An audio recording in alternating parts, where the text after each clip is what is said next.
Hey there, Tubbies. Welcome back to 2230. If you're enjoying this content and want to see more, make sure to hit that subscribe button and turn on notifications so you never miss an upload. We love creating content for you and appreciate your support. Let's get started. The joys of a relaxing holiday, where worries melt away and tranquility takes the stage. But alas, with the return of international travel, so too returns the risk of encountering the notorious hotel guest from hell. In a viral video that has sent shockwaves through the virtual realm, we witness a fiery confrontation between a Singaporean man and the beleaguered staff of a Bintan hotel. Brace yourselves for a saga that could rival any gripping Chinese drama. But before we share our views and response on this, take a look at all the videos from both Dan and the Singaporean man, Masked Crusader. You said I'm sorry. Right? You don't get into an argument with your hotel guest. Because you wake the hotel guest up at 3 a.m. in the morning when you are trying to rest. Sorry? I thought you wanted to go on a tour. Right? Yeah. Correct? The heritage tour. Right? You had your breakfast? No. And you don't manhandle your guests like that. You have no right to lay a finger on me. Sorry for the inconvenience. We had this last night. You are not the police. And even if you are the police, I have not committed a crime. You have no right to touch me. Why are you manhandling me? Why are you getting a security to manhandle me? You're trying to behave like I called last night. I said call the police. Like hooligans. He was last night. He was causing trouble. Right?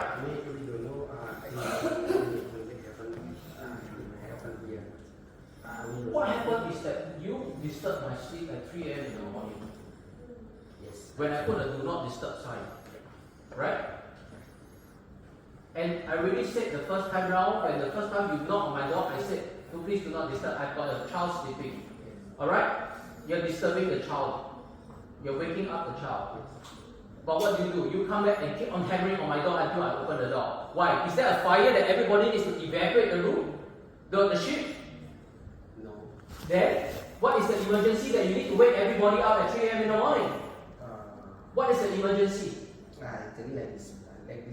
I'm sorry, because You're the only person who said I'm sorry. Now, even if you don't mean it, at least you use that word, I'm sorry, everything will be well and good. Right? Because you wake people up at 3 a.m. in the morning for whatever reason, where electricity is cut at night, no electricity when people are taking a shower, no matter whether the power grid is down, and you've got no backup power, you at least say, I'm sorry for the inconvenience caused. And then you explain the reason why. You don't just blame everybody else, but you don't take responsibility for that. And then after that, you blame everybody else. But you never say a word of sorry. That is why I'm upset. I'm upset because the power went out, yes, things happen. I can understand that. Alright? But nobody offered an apology for the inconvenience caused. On top of that, you come and wake me up when I finally can get to rest. You wake me up at 3 a.m. in the morning. Right? Not telling me that you're sorry. Telling me that you found an old lady wandering around and asking if the old lady is my family. Now, how do you establish that she's my family? What if she's not my family? Do you go and knock on their door and ask them, is that your family member? You can't be knocking on everyone's door to ask them whether this old lady is right. And the old lady has returned to her room already. Correct? So if she has returned in the room and she is safe now, why do you still need to wake everybody up? Why can't you inform the family member the next morning? Yesterday I saw an old lady wandering around. Is it your family member? Why can't you do that? Why do you have to keep on hammering on my door when I already told you to go away the first time round? Why do you return to keep on hammering on my door as if like I've committed a crime and you need to raid my room or something? Why can't you just let me rest? You're a hotel, no? People come here to relax, to rest, to take good rest. Not to be woken up at 3 a.m. in the morning over a non-emergency. That is why I'm upset. And when I explain to you, what do? Mr. Eric Saw, your hotel owner, come and raise his voice at me. You make a mistake, you raise your voice, I can raise my voice as well. I try to be reasonable with you guys. But when you behave unreasonably with me, I'm not going to be reasonable with you as well. You understand that, right? I'm talking to you now, what do? You get your security guard to try to manhandle me out of the hotel. Is that the way you treat hotel guests? Have I committed a crime? If I committed a crime, you call the police and come and arrest me. Breach of the peace. Right? I'm just expressing my unhappiness and having my rest disturbed. That does not give you a right to manhandle me. You have breakfast. Right? And Mr. Erickson happily sits in the office. Yeah, because, sir, now, Every time he's trying to talk, he's cut him out. we ask to apologize. Only he has children. You are Other the people first don't have time, children. after all these things I've said, right? Then you come and tell me that, right? Record. You should have called him out. Right? You want to get involved? You did get me involved last night when you were shouting in the hallway up there. Yeah, because she was shouting back at me. You have children. We also have children. Yes. Yeah? You are being very selfish by I'm being selfish. Yeah. 没有你们的事嘞，没有你们的事嘞， We're waiting for breakfast anyway. 没有你们的事嘞。 Okay. I'm just waiting for the police 你 to 们 turn 来 up. 来这里干嘛？ This is none of your business. You tell me that, right? Right? You want to get involved? You did get me involved last night when you were shouting in the hallway up there. Yeah, because she was shouting back at me. You have children. We also have children. Yes. You are being very selfish by I'm being selfish. 没有你们的事嘞，没有你们的事嘞， We're waiting for breakfast anyway. 啊，没有你们的事嘞， Okay. 啊，你们来这里干嘛？ Right? This is none of your business. You want to get involved? Yeah, already, sir. Sir. Get me involved if you want. Sorry? Get me involved if you want. But the police will be coming. That's for sure. Yeah. Call. No, please. Right? 没有你们的 Right. 事，你们在那边干嘛？ Can you arrange breakfast for my kids first? Right? It's none of your business. Ah, sure. Don't worry. Go on. What else can you do? You want to hit me as well? Sir, You want to get involved in this? That's got nothing to do with you. Now you want to get involved? sir, please. Right? Right? Please. Right? I only raised my voice because he came back and kept hammering on my door and I asked him to go away and he refused to go away. Right? You want to blame anyone, you blame the hotel manager for waking me up everyone at 3 a.m. Right? Go for makan. Yeah. Bring my kids first. Yeah. Right? Later. Later. Go for makan first. Okay. We're here for relaxing, for vacation, not for watch shit. Okay. Yes, exactly. So go and have your vacation and don't poke your nose into other people's business. All right? All right? It all began on a seemingly ordinary night in the tranquil haven of the Dullos Foss the Ship Hotel.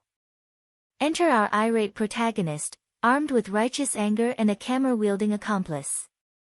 With a TikTok account hungry for views, this Singaporean dynamo, known as @Dan_Wilk, captured not one but two videos of the unfolding chaos.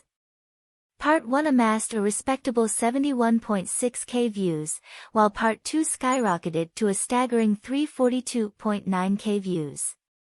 The world was hooked, eagerly awaiting the next installment of this real-life soap opera.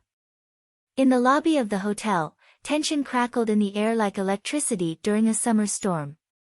Our Singaporean firebrand, accompanied by his elderly mother and a stoic security guard, faced off against the beleaguered staff.